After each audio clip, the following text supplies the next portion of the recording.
Welcome to LOA Today.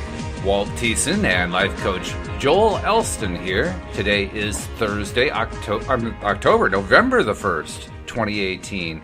It's 8 a.m. New York time. That's 5 a.m. Los Angeles time. And let's see, we're not yet at daylight savings changeover, so it's 12 noon in London at this particular point in time.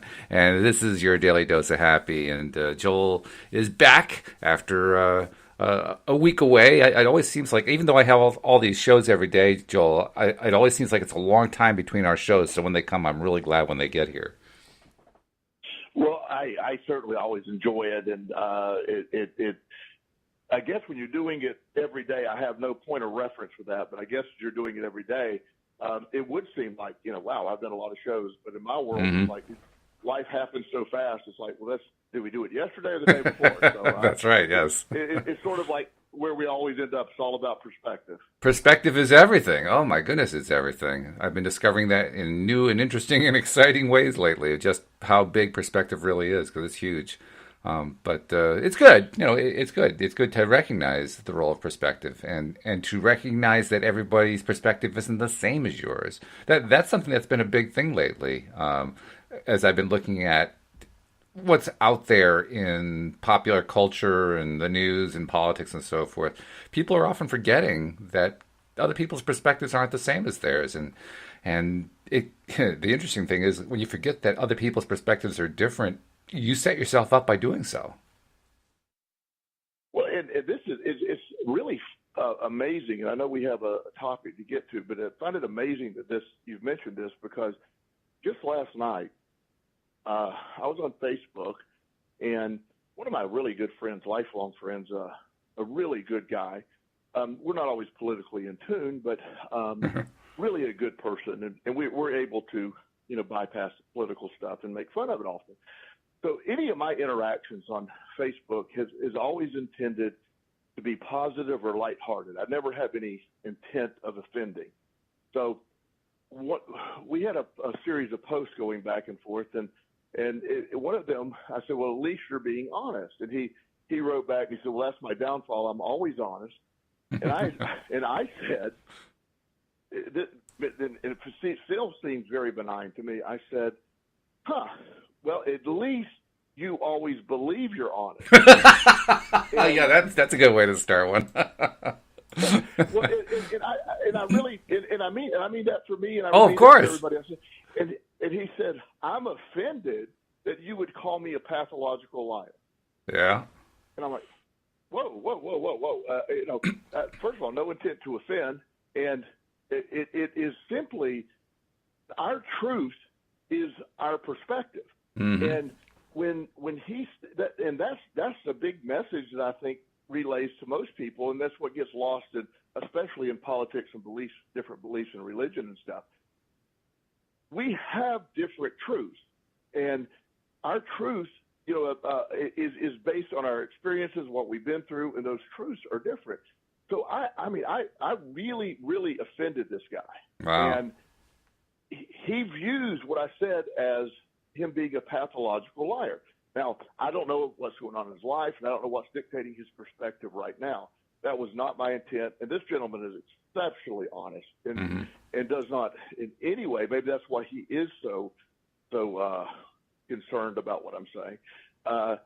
But it is never intended that way. And I was, and I want to give it a day or two, and I'm going to give him a text and say, look, I don't know the spectrum of your perspective of the life. I have said similar things multiple times, and for some reason he interpreted that. And this really isn't even about him.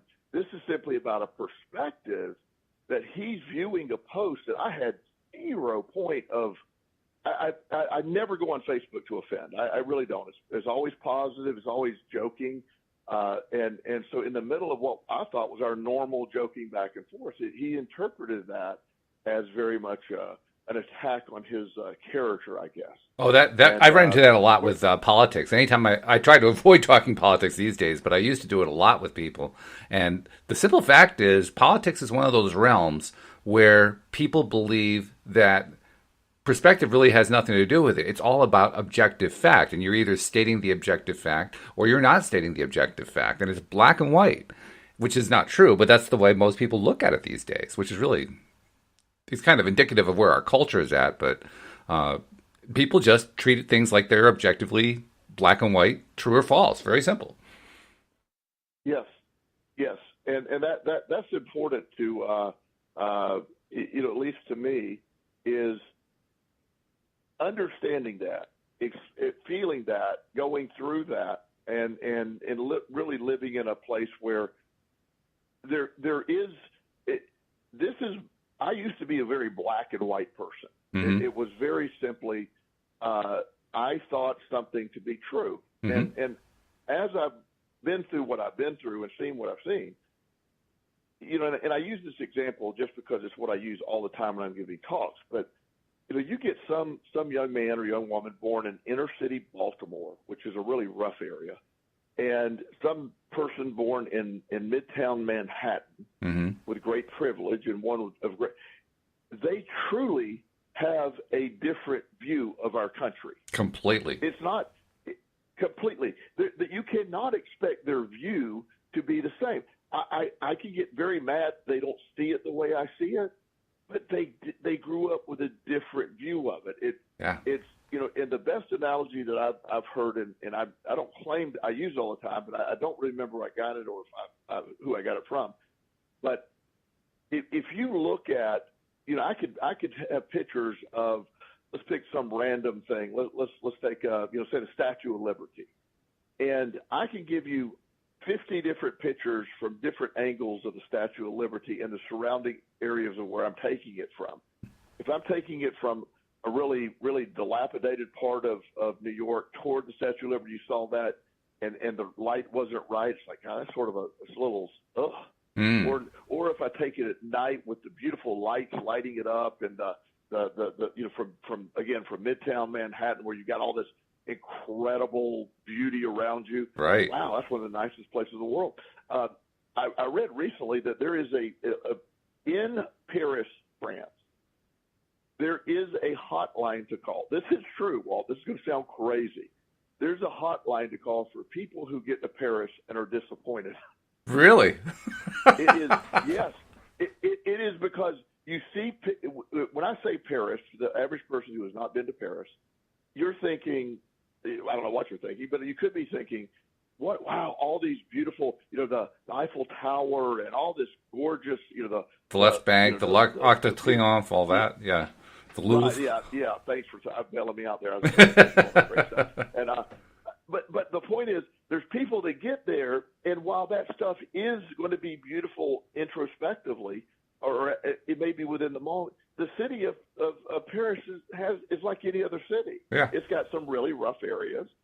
It's grimy in certain parts, and it's not that the people spend a lifetime wanting to go there, expecting this, and they're disappointed. They literally have a hotline to help people sort of vent that the city is not what they thought it would be, because their perspective or their view was dictated in a certain way. And I just, I know this isn't where we were planning on going with the show today, but the way you started, it really hit home, because that is, my one of my next books is Perspective, the Human Superpower. And it's getting more and more relevant in my environment to see just how perspective plays out, and everybody's perspective, especially with the peripheral, I can't say that word today, the increasing use of social media is huge, where you're getting so many diverse different views, and then there's more and more, and I'm not trying to blame anybody. I mean, our political environment's weird, but even within the spectrum of the political thing, you'll hear people make exacting statements as fact, and so much of it is opinion. Right. And that is, who is the greatest president of all times? You will hear that, and so much of it takes place from a perspective of what you grew up with, and it's amazing. Mm-hmm. I have a really dear friend that is extremely Democrat. I mean, extreme. I mean, very, very Bernie Sanders level, that way over their side, Right. And very nice lady, and she's very, very liberal. And she called George Bush years ago the Antichrist. Really? And I said, well, I mean, that's giving a lot of power there. I laughed about that, and uh, I think George Bush loves our country, whether you agree with it or not. And she recently said, George Bush is one of the finest men we've ever had in office. Whoa. And I'm like, what happened? She said, well, since things have changed, my perspective of what it really. So from her perspective, she really sees where George Bush is so far off from where she was at versus what her perception of what we have right now is so far off. Right. So Yeah.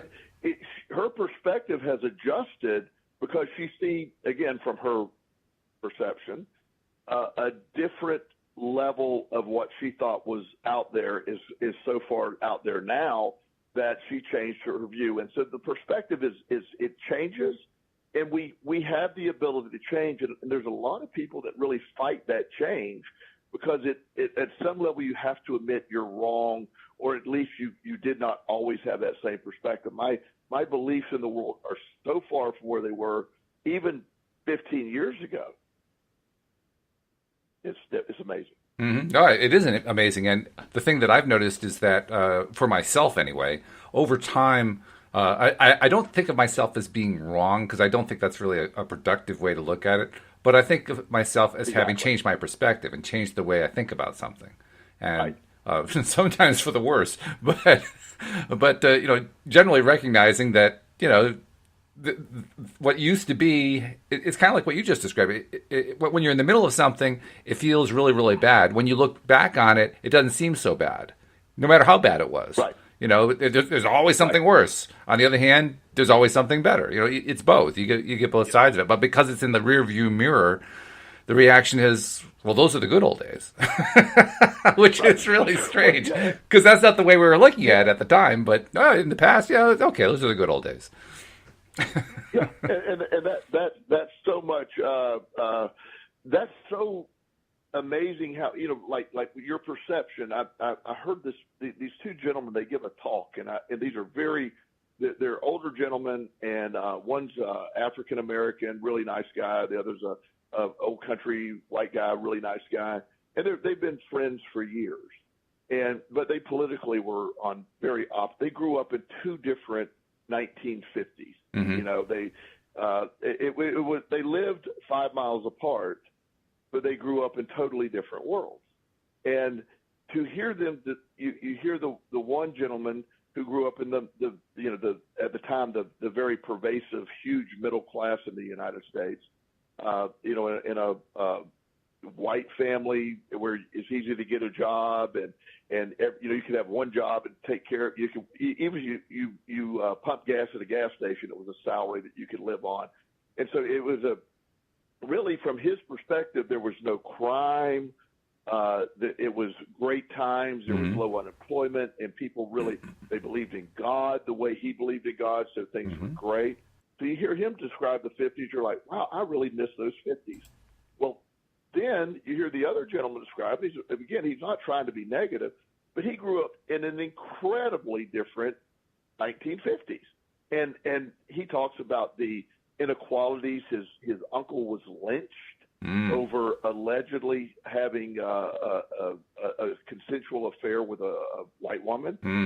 It was, a lot of the women in his community were raped, and just there was no justice. And he described it not in a victim role, but just saying, as he explains what he saw the 50s at. Now he also he thought his family was closer when they were in extreme poverty. He has a view that's a little. Now he's very wealthy, by the way. He's worked his way, but he views. He said in some ways, the wealth has given me options, but it's also my family's not as close as we were when we really had to, we didn't have anything to do. So we had to sit around and tell stories and sing music and pretty much the stereotypical view of that.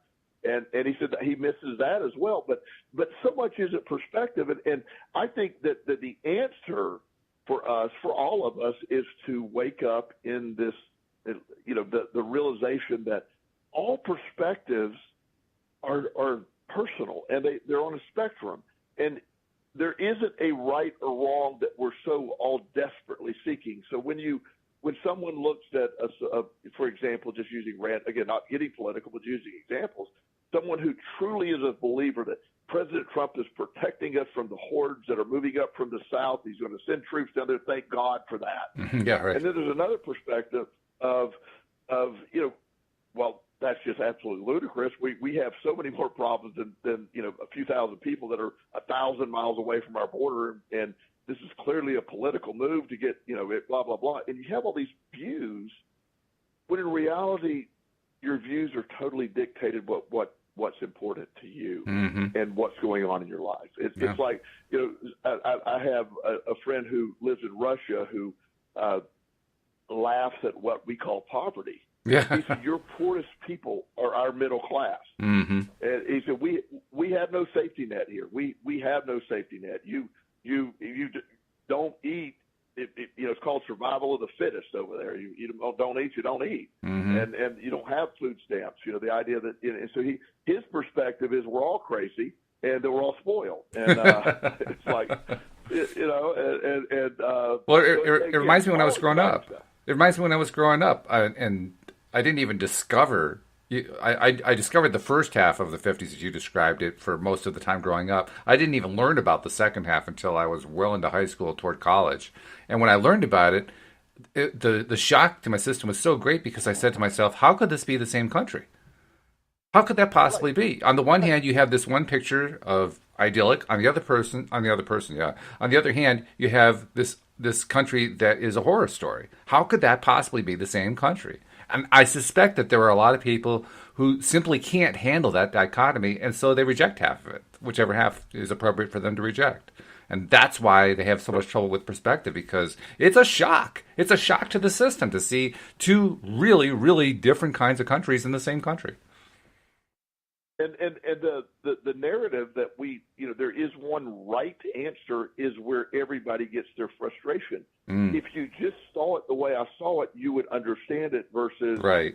I try to understand how they're viewing it and what they've been through. I know, as you know, I work with foster care children and trying to find them homes and also doing counseling when I can with them. And one of the pervasive thoughts they have, or one of the experience they have, is imagine being a child ripped from your home and having no one to back you up, and probably half the people in your life have they don't have the best of your intentions. They don't really care about what or you're an object to obtain something, whether it's sexual or just get money. And so you're not treated fairly, and you have no voice. And it's one of the most underrepresented populations in our country because they're the weakest. There's no population for very few advocates that really hit home for foster care kids because, a lot of times they act like little asses and because and you say, God, he's so obnoxious. It's like, well, how would you act if, these things happen to you? And so to hear their voice and then help them learn a perspective that they're in charge of it is empowering to them. The same as to everyone that is listening, your perspective, it gives you the opportunity to say, let me look at someone else's perspective. I don't have to agree with where they're going with it. Right. But if I understand how they got there, that's like the concept of the kneeling for the flag and all that other stuff. It's two entirely different perspectives that neither side listens to. Yeah. They're just convinced the other side is out to destroy them.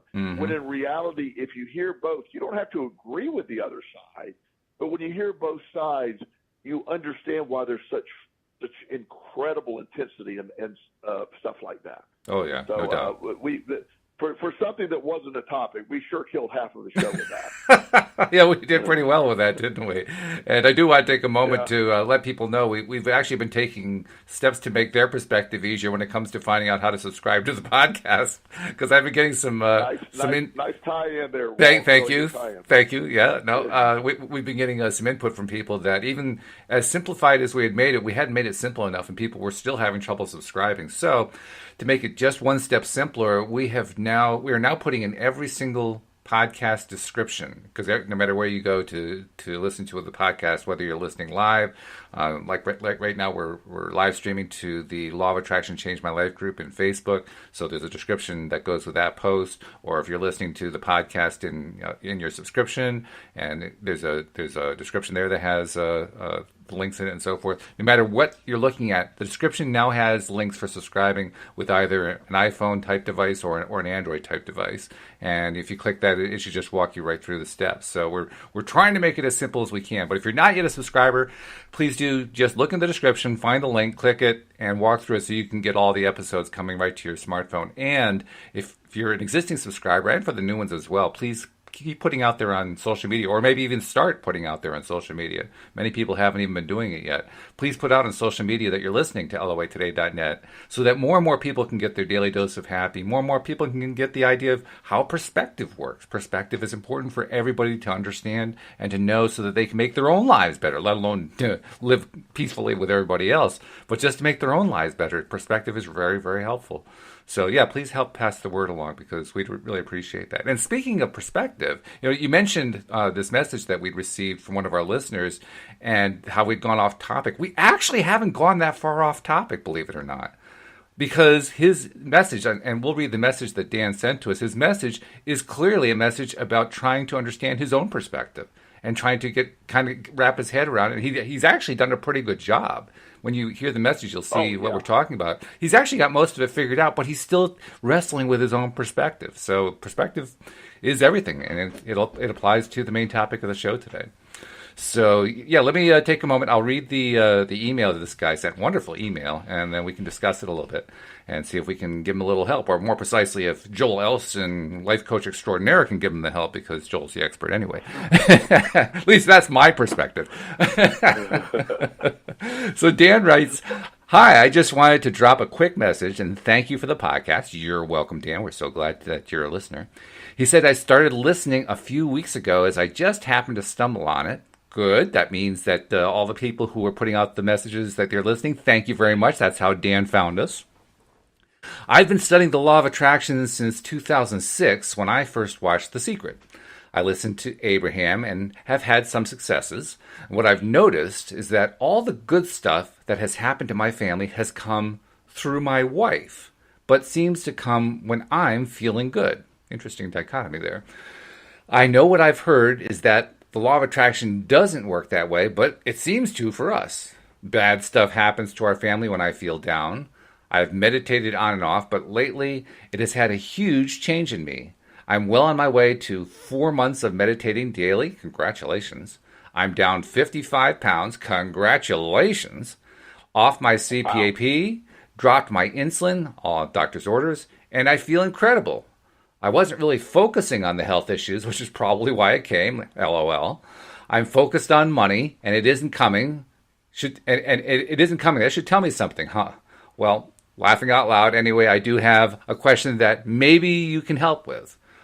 What doesn't make sense to me about the law of attraction is that in The Secret they say that you can be doing good, feeling good, doing the work, and then feel like the stuff doesn't work, and all of a sudden what you want goes away.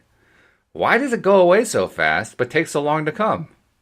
Sorry to ramble, but wanted to thank you. It is appreciated, and sometimes it is hard to hear, but usually manageable. Keep up the good work and keep smiling, Dan." So thank you, Dan, first of all, for that message. That's a wonderful message. And now we're going to turn it over to Dr. Elston, so Dr. Elston can diagnose the message.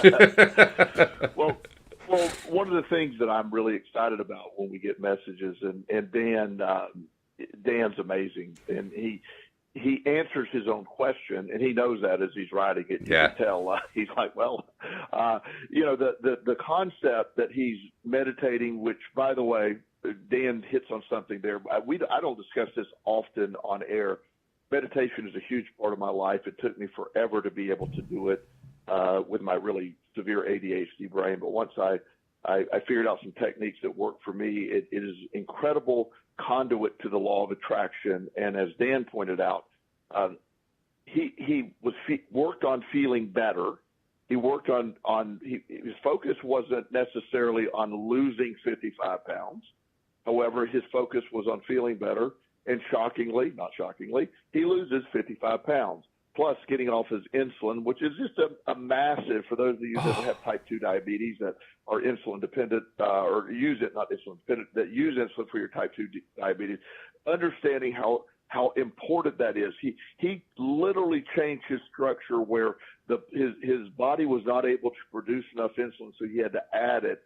So he lost this weight. His health has improved so drastically that he no longer needs to supplement his insulin. His body is now producing enough.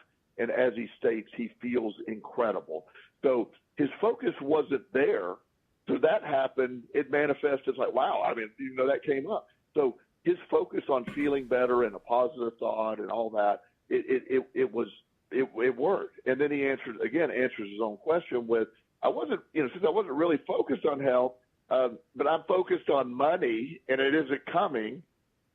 And as he said, that should tell me something. That what we do, and I know he has a more direct question after this, but what we tend to do with the law of attraction, and you and I have had this conversation now for years, it's feeling the emotion of what if you want money, if you need money, you need financial success. It's feeling that you already have it, and the law of attraction will feel it.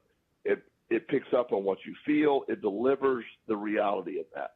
When you're focused on a lack of money, I am worried about money. And when I say that, this is without judgment.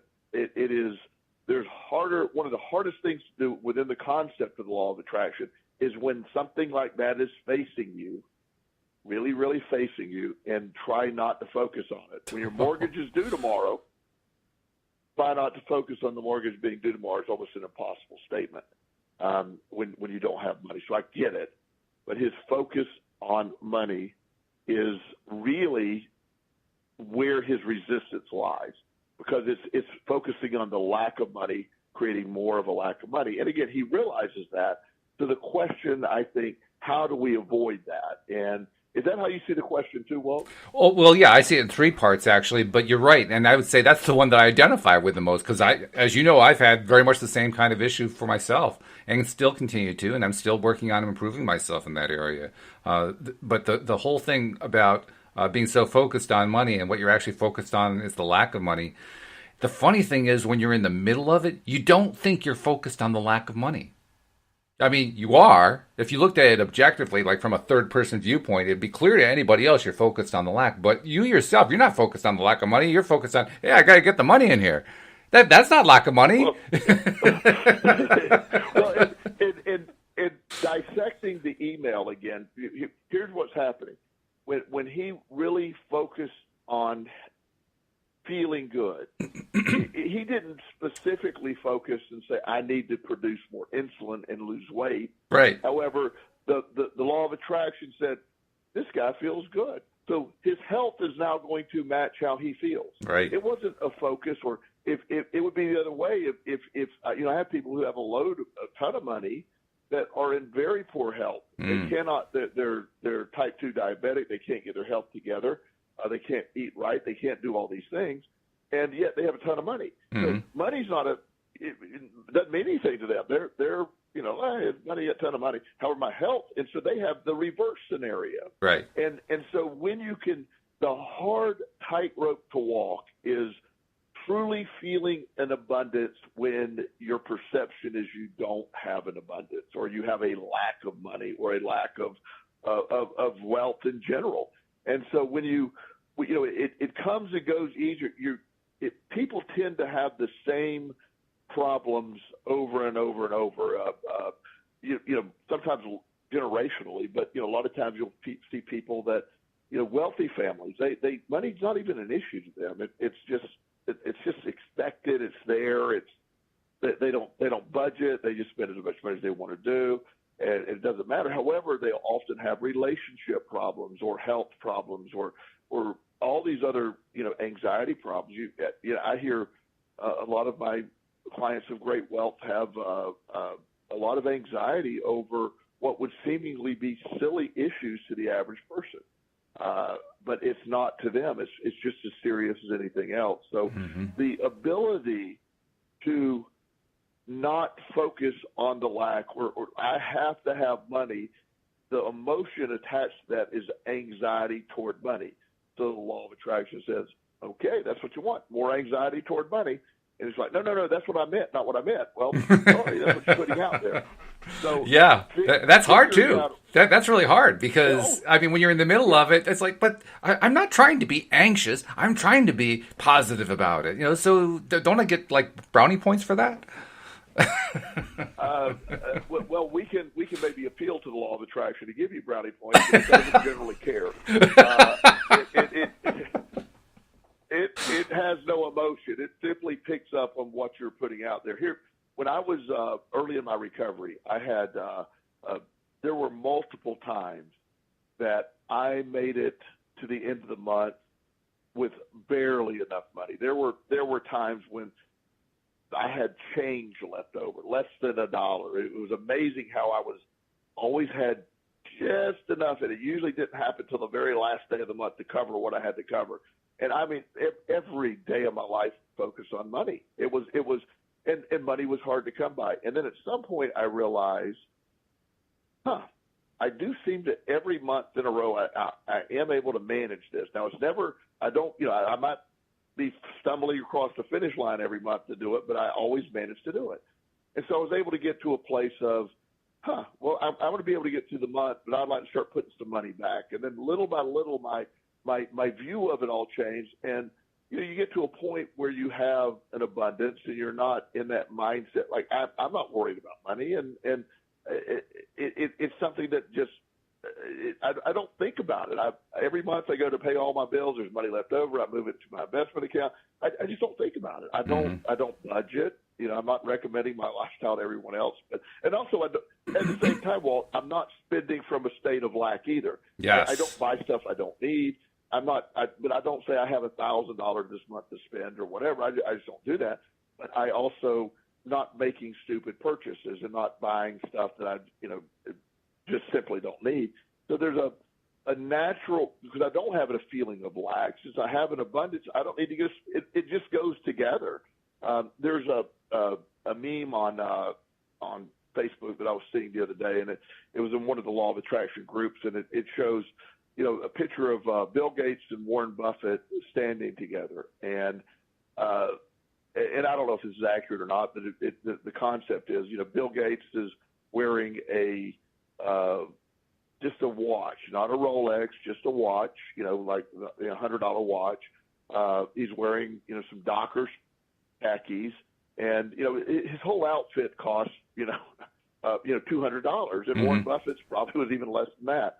And these guys could buy any clothing manufacturer they want to, and then they show a picture of the average person running around with a $300 purse or wallet or wearing $400 shoes. And I'm not critical of whatever you want to have. This isn't about that, but it's about those guys just don't care. It's not a thing for them. It's not a, Warren Buffett still lives in the same house he had for years. It's just, now he might have 50 other houses. I'm not saying that he doesn't have abundance either. But his primary residence is the one he's had for years. So you get the idea that what you're putting out there, if you feel like you're lacking or I got to do this, and as our good friend Dan points out, the stuff that he isn't focused on in the process of this is just stellar. He feels incredible in those areas. Right. The stuff he is focused on is where he sees the resistance. And that is the $1 million answer. That's where we come in of how that vibrational feeling of what do you do. And there's multiple techniques. You have to figure out what works for you. But it is so incredibly, for me, it was so incredibly difficult. It took that part of the law of attraction took me the longest to quote unquote master. Where it just, because the other stuff, I've always believed my health is good. I mean, I do. I come from very good genes. I'm in great shape. I work out daily. I don't worry about my health at all. I feel great again because I eat well. All that's a reality for me. So that's not even a thing. Right. I'm happy. I'm happy in the relationship that I have, and the person that she's great, perfect relationship for me. It's not a major event in my life, but it's someone that gets how I am with that. So all of those areas are great. My job, I love my job. I love what I do for a living. But the money piece to me is where my energy used to go, and the only anxiety for years I would have was involving money or thinking way down the road, or if a client all of a sudden is like, okay, well, I don't think I need to be coming as often. In the beginning, I was like, oh no, what am I going to do? Well, 5 more clients will show up. I know that I'll do. I'll just see more clients. It's just not but at the time you feel that. And so as Dan's explaining, he wants to break out of that. So if he could apply the same principles to the money side of this that he did to the health side of it, Dan will quickly fill the void, or fill the lack of what he's perception lack of, with the abundance that exists that he has already found for his health. Yeah, I agree. In fact, I'm still working on this myself, and I've been making it a project in a sense to really work on this part for myself lately, for a number of reasons. One of the things that there are a couple things I've become really cognizant of in the last few days alone. One is when we think about money, we usually are trying to think about trying to attract the money in. We're trying to think about how do we get more of that coming in, and so that's where the focus is. But I've also been realizing lately it's even more important to focus on how the money is going out, because when you have that lack mentality, like I've had for many, many years, and I'm trying to overcome it. When you have that lack mentality, when the money goes out, you turn it into a torture chamber. That's what I do anyway. I turn it into a torture chamber. Right. Instead of like what you're talking about, which is treat it like it isn't even part of your day hardly. You don't give any thought to it. You don't give any consideration. You're just paying the bill. It's a bill to be paid. That's all it is. Yeah. So that's one of the things I've been working on, is getting myself to just treat the bill. It's like, this is just a bill to be paid. That's all it is. I pay the bill and I don't give it any more attention than that. And that has helped to some degree. Yes. That has helped to some degree. That has made things better, made things easier for me to handle, if nothing else.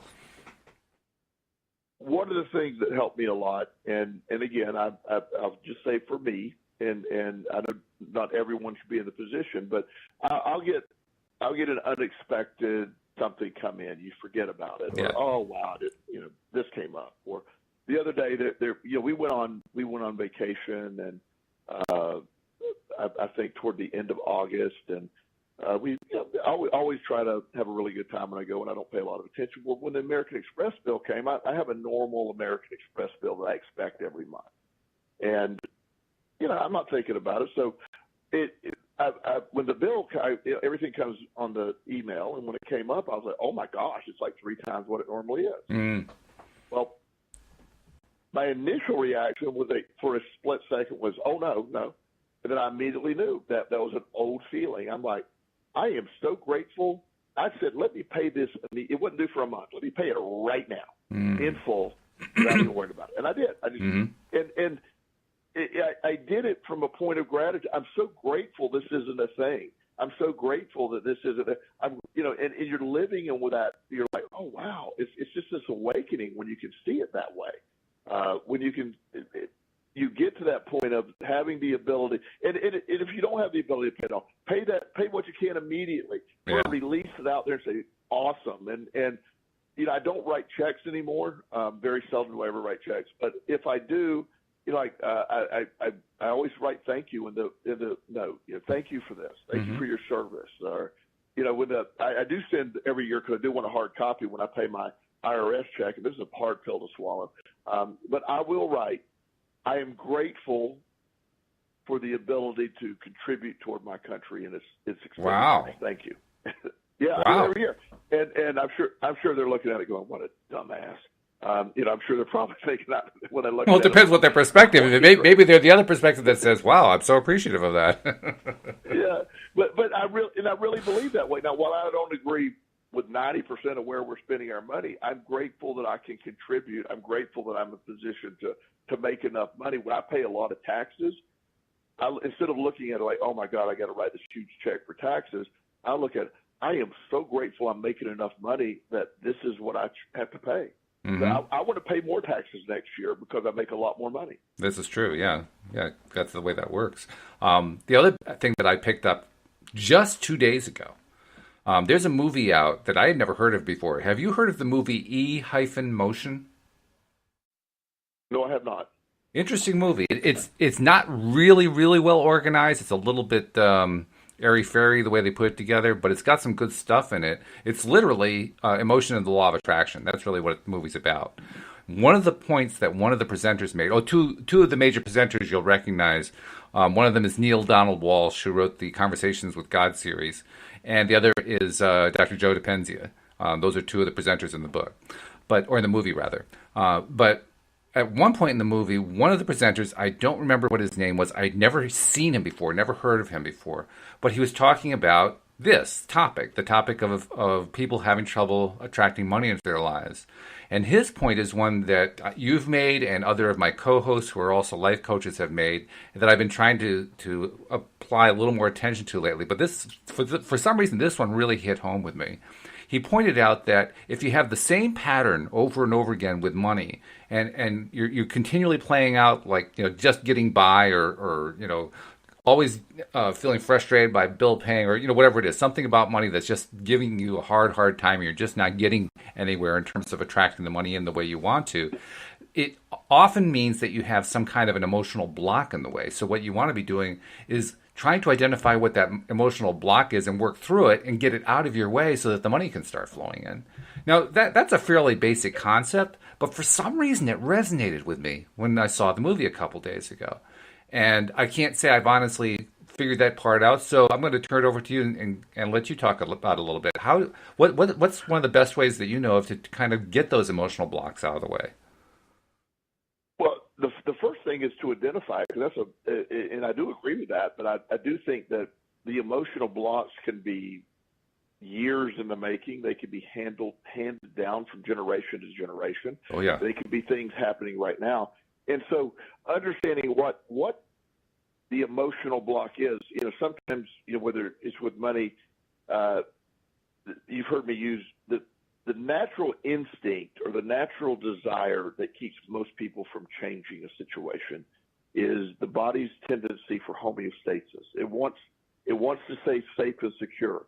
And no matter how it may not seem to us that we're safe and secure, if you have a roof over your head, a lot of people don't leave jobs that they hate because of the fear of not being able to get a job. You'll hear that all the time. Don't leave a job. And by the way, I'm not suggesting anyone leave a job until you have another job. But don't do this because of you're not going to. You're doing it out of a fear base. So the emotional blocks can be many things. But if you can identify the emotional block and then really start undoing that, in a sense, rewiring that, and trying to call it out for what it is. When can I handle the abundance? Can I handle do I want the responsibility with abundance, or do I want to change?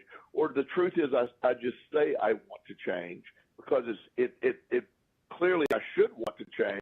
So I'm just saying this. And that's one of the questions I always ask is, I have this gentleman right now that's a really good friend as well, but I'm helping him out in a sort of professional capacity, and he has a relationship issue, and he finds the woman of his dreams, but yet he's sabotaging the relationship. And I'm like, well, I have to ask the question. I said, I don't know. I'm not trying to plant something here, but do you really want a relationship? Because you found what you claim you want, and now you're doing these things to push the relationship. You're behaving in a way to push it away.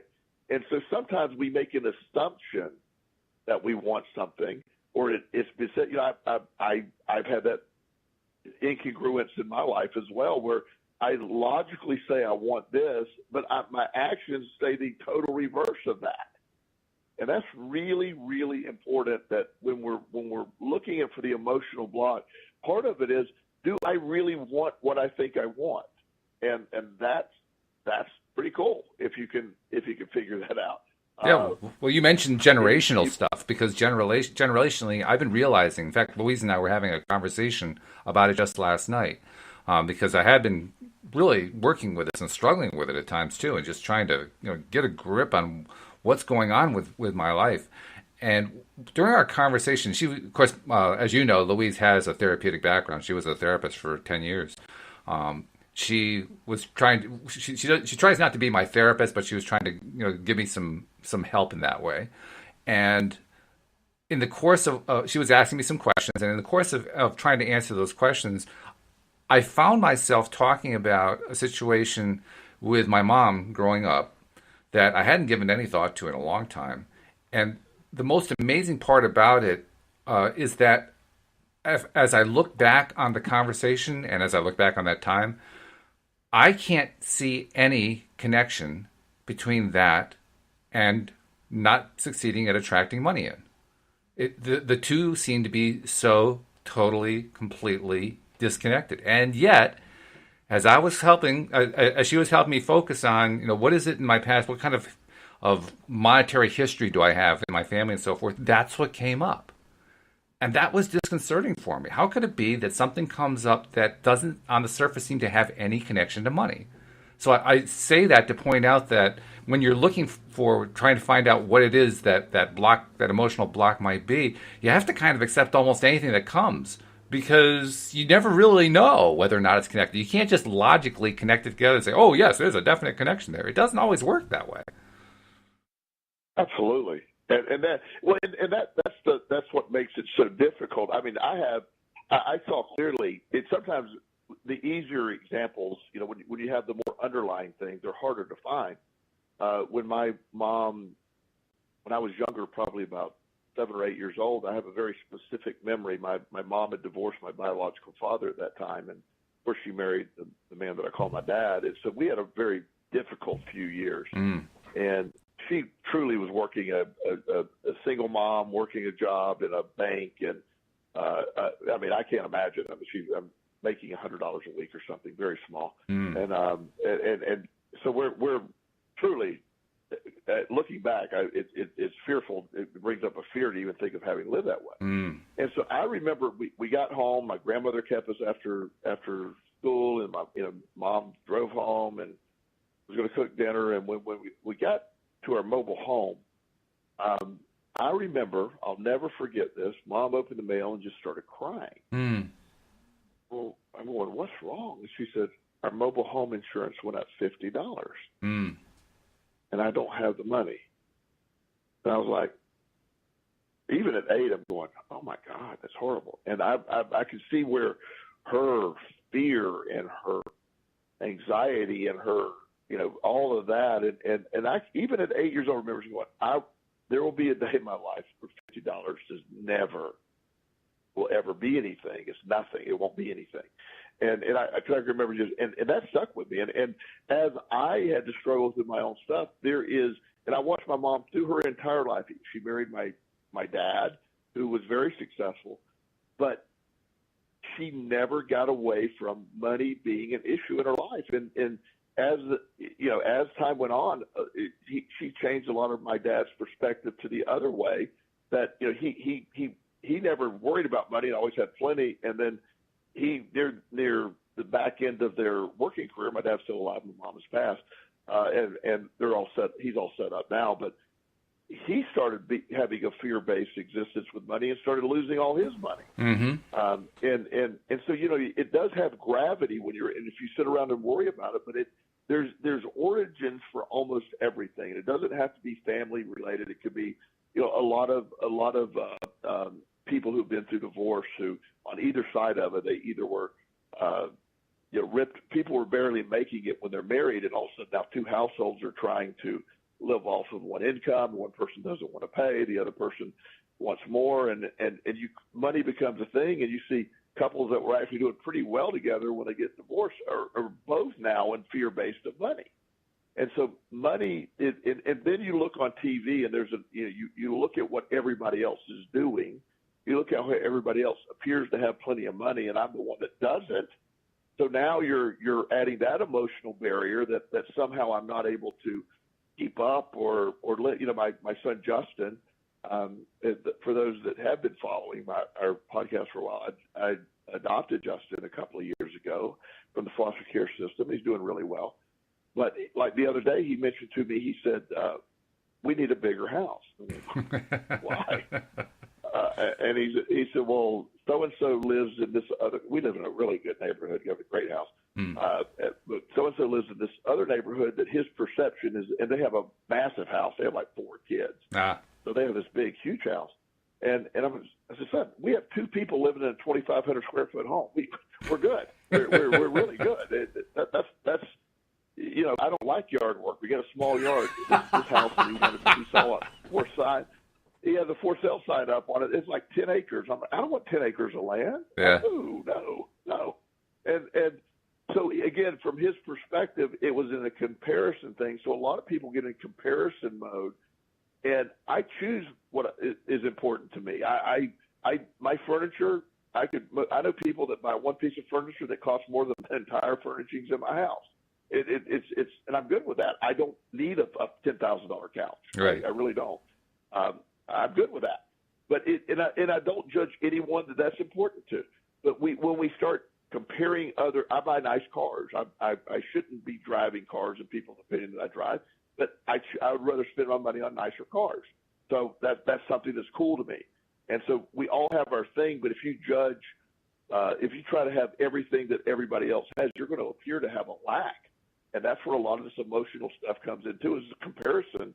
I'm not up with my peers or the other people. I'm not at this point in my life that other people are, and that's a really frustrating mindset, and it creates an emotional feeling of lack that's really deep. I can understand that, and I also wanted to elaborate a little bit on what I was talking about earlier about how the emotional thing can seem completely disconnected, and you can't possibly see how there's a connection to it when you're digging it up. I actually found the connection later on. I'll give you just like an overview of it. I won't go into all the detail, but all of us get messages from our parents, and they're not messages where the parents are saying, I'm going to give you this message to mess your head up. That's not the way it is, but we all get messages. It's just the way things are. Messages happen, and they're usually unintentional, and these were certainly unintentional. My mom's messages to me basically amounted to this, that I am in some way emotionally responsible for everyone else in my life. Now, did she actually say that to me? No, not even close. But that's what it all added up to, that I am emotionally responsible for everyone else in my life. And then my dad's message to me was a message of monetary lack. Now, did we lack for anything growing up? Absolutely not. Did my dad lack for anything when he retired? No, he retired very well. But nevertheless, because both he and my mom grew up in the Great Depression, they had that depression mentality. And so all the time that I was growing up and all the time that my dad was alive, I kept getting the same message over and over again. You have to watch the money. You have to be careful. You have to budget everything. You have to be very stringent about how you spend it. You have to track everything and all that. It was a constant lack mentality that went on and on and on and on. So you combine the two together. On the one hand, you are responsible for everyone else's emotional state. And on the other hand, you have to always have tight reins on the money. That's not a winning combination, but it is a combination when you put it together. Because when you realize this disconnected thing about how you're emotionally responsible for somebody else and for anybody else, start connecting that to a mentality of monetary lack. Whoa, that all of a sudden starts to become a thing. And that's what I've just been kind of uncovering over the last few days. That's a really big thing that I still need to find a way to just put to rest. So that's what I'm working on right now. Well, and that's where, you know, most of the emotional incongruence or the emotional blocks or whatever term you want to use for it are based, you know, on again, misperceptions or a perspective that has been, you know, you behave a certain way or the way your family, the way they responded to things or their importance. And, you know, where you put your energy in those thoughts, and you get emotional blocks that are sometimes impossible to see. Now, they're usually easy for somebody else to see. Yes, right. You know, it's just you're sitting there going, really? You don't see it. It's more baffling they don't see it. Yes. But you know, because it's you know, I have a friend. This is going to seem very very odd. the beginning, but he this has been many years ago. He was he was dating this woman, or actually got a very brutal divorce from his wife, and he's from New Jersey, and she was she had this really bleached blonde hair, just like the Jersey Shore character. She could have been a character in Jersey Shore. And just, let's just say she wasn't the nicest lady on the planet. And so, and for me, that's a pretty strong statement for me. Anyway, he moves down to Florida, and that's where I get to know him. Well, he meets this woman who I don't meet her for a while. And they have this great relationship. He says, well, all of a sudden I meet her, and he looks identical to his ex-wife.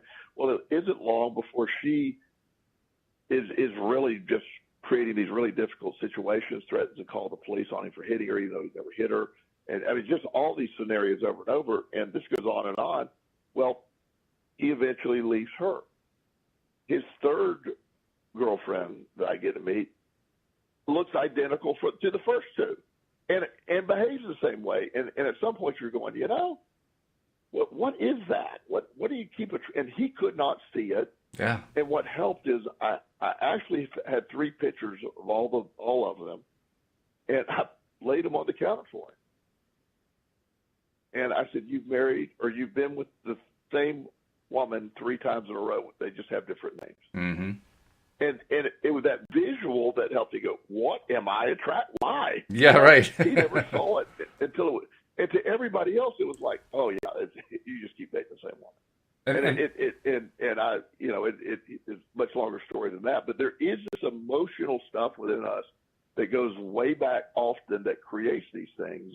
And the most common is handed down from your family, because that's where a lot of this stuff gets instilled from a very young age, even when you don't realize you're doing it. And it has to, and it can happen in either direction. It's just what you're picking up on. So it's very, when in Dan's letter, when he talks about this, he will continue to work hard. He's obviously he's having success with the law of attraction, and now as he makes these further discoveries, he will be able to say, I need to apply the same strategy that got me my health back without me even trying to my money. And when he figures that out, it will come easily and quickly for him. And just that example you gave just now about the man who had dated 3 women who were all the same, and he didn't notice it. He didn't see it until it was, thrust in front of his face.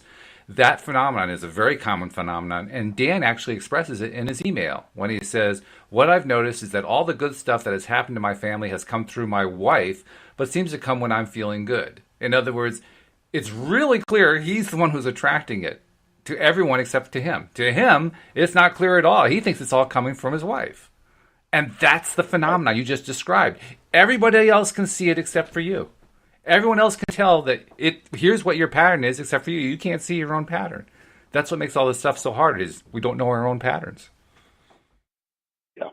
Yeah. And that's the beauty right there. The beauty of the awakening of seeing your own patterns, that's where it starts, because people don't, you don't get jobs, or why do I have great interviews and this doesn't happen? Or why do these, all these questions come up, and you find yourself in the same scenario. Why does this keep happening to me? Yeah. Well, it isn't that you're cursed. It's the question becomes, why am I attracting the same thing? Yes. Why is, there's a statement somebody made the other day. I have done the exact same thing. This person perceives himself to be very lonely. And he's posted last night, I've done the exact same thing on Thanksgiving on Halloween for the last 9 years. And so I was on fire apparently last night on Facebook. I wrote back to him. I said, that's baffling. And I said, maybe next year don't do the same thing. And maybe things will be different, And at least he had a sense of humor about it. Well, that's good. Yeah, he said, I realized that helped. Well, this has definitely helped me. I think we've helped Dan. I hope we've helped Dan. And the only bad part is that I have to wait another week before I talk to you again. But Joel, this has been great, and I look forward to talking to you again. Always good to talk to you, my friend. I hope you have an incredible week. And Dan, thank you so much for writing in. Absolutely. And we'll see you all next time here on LOA Today. Goodbye, everybody.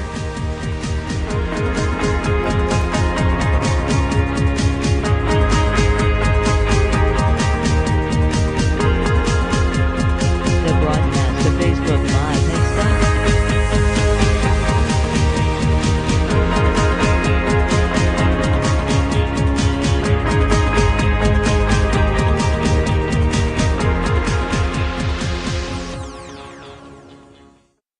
And there we are. Recording has stopped. That's the only thing I don't like about the new platform. All these announcements. The stream to Facebook has started. The stream has stopped. Like, shut up. I don't want to hear it. Well, it does help in some way because that way we're not rambling on something